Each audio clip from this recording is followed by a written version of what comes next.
Votre flamme jumelle est consciente qu'il y a quelque chose de fort entre vous.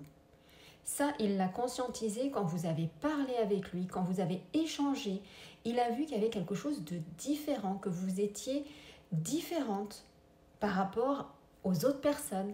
Il a vu qu'il pouvait se confier à vous sur des sujets particuliers, chose qu'il n'a jamais fait avec personne d'autre. Il a communiqué avec vous sur un certain sujet. Il a eu une action, une réaction qui lui a montré qu'il y avait déjà quelque chose entre vous. Donc ça a été, je dirais, la première conscience qu'il a eue donc de vous. La deuxième chose, c'est que le processus ensuite s'est enclenché. Et donc, vu que vous avez eu la conscience de ce que vous viviez avec cette personne, puisqu'il a commencé à prendre de la distance, vos égos se sont réveillés, vous avez commencé à vous chamailler, à ne plus comprendre l'autre, et donc ça a mis de la distance. Et c'est là que vous avez peut-être pu partager que vous étiez dans un lien de flamme jumelle, ou que vous aviez tout simplement eu l'information à travers vos guidances. Donc, le partager à sa flamme jumelle, il est déjà au courant. Dans l'énergie, ça existe déjà. Votre âme est la même essence. Donc, forcément, ce que vous conscientisez, il le conscientise aussi sur d'autres plans. À l'époque, je lui avais dit, mais je pense qu'on a vécu des vies ensemble, dans d'autres vies. D'où je pouvais sortir cela? Pourquoi je lui ai sorti cela? C'est bien parce qu'il y avait une mémoire, c'est bien parce qu'il y avait quelque chose, un lien particulier, un ressenti. On ne partage pas avec quelqu'un sans qu'il y ait quelque chose qui nous relie. Donc oui, votre flamme jumelle, elle est informée. Et c'est vraiment la conscience. Maintenant, pour que l'autre prenne conscience de ce lien, eh bien ça lui appartient. Si il a décidé que vous, à travers vos échanges, ça lui réveillait des mémoires, ça lui réveillait des blessures, ça lui réveillait de l'anxiété, ça lui réveillait son abandon, son rejet, eh bien, il va s'en protéger. Il ne va pas aller le toucher. Il va surtout se mettre dans un cocon, dans une bulle, et donc vous éloigner de lui. Il va vous repousser, il va vous abandonner. Il ne va pas aller vouloir toucher ce qui aujourd'hui eh bien, est complexe, compliqué à vivre. Vous savez, une blessure, on n'a pas envie de la vivre émotionnellement. Ça vient faire des vagues, ça vient vous submerger, ça vient vous faire jusqu'à mourir.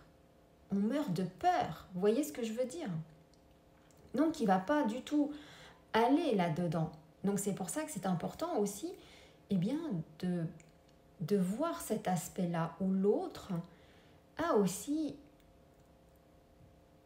à se protéger de la relation. Il ne veut pas aller toucher en lui ses parties les plus sombres, ses parties les plus blessées. Mais là, en miroir, est-ce que vous allez toucher vos parties les plus sombres, les plus blessées, les plus émotionnellement submergées quand vous les avez vécues? Ça, c'est très douloureux d'aller retoucher à ces informations. D'ailleurs, l'ego, il va plutôt l'apporter comme une histoire beaucoup plus belle. Il va l'arrondir, il va l'adoucir, l'ego, pour ne pas justement y retourner. Et c'est là où vous allez, vous, à travers votre parcours, votre chemin, retourner, toucher cette blessure submersive, émotionnellement. Vous allez réouvrir cette porte de l'émotion. Et là, à l'intérieur, vous y avez tout votre trésor. Vous allez revivre, pas pour en avoir mal, ni pour pouvoir le revivre et souffrir, mais pour le voir sous un autre aspect. Parce que quand vous étiez enfant, adolescent, vous avez vu sous un angle la blessure. Vous l'avez vécu à travers ce que vous aviez comme conscience, ce que vous voyez à votre niveau. Imaginez un enfant de 2 ans qui fait, je ne sais pas, 50 centimètres, peut-être un peu plus, mais ce que je veux vous dire, c'est il n'a pas le même niveau qu'une personne adulte qui va faire 1,70 m. Vous voyez bien que la perception est complètement différente. Donc, ce que vous avez vécu à l'époque, il y avait une conscience au niveau où vous étiez, donc à travers l'âge que vous aviez, à travers le fait de ne pas avoir toute la conscience d'ouverte.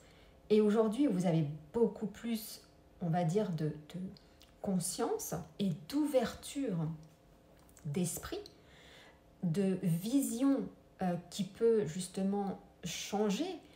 Vous avez appris à moduler vos facettes, et bien vous allez le voir sous un autre aspect. Et c'est là, à travers l'aspect que vous allez voir, que vous allez accepter à nouveau de revivre cette submersion. Et d'ailleurs, c'est peut-être ce que vous vivez aujourd'hui. C'est peut-être ce qu'est cette leçon à apprendre. La vie vous apprend de leçons. La vie veut vous amener tout l'amour qu'elle a pour vous. Mais la vie, elle veut surtout que vous la laissiez entrer en vous.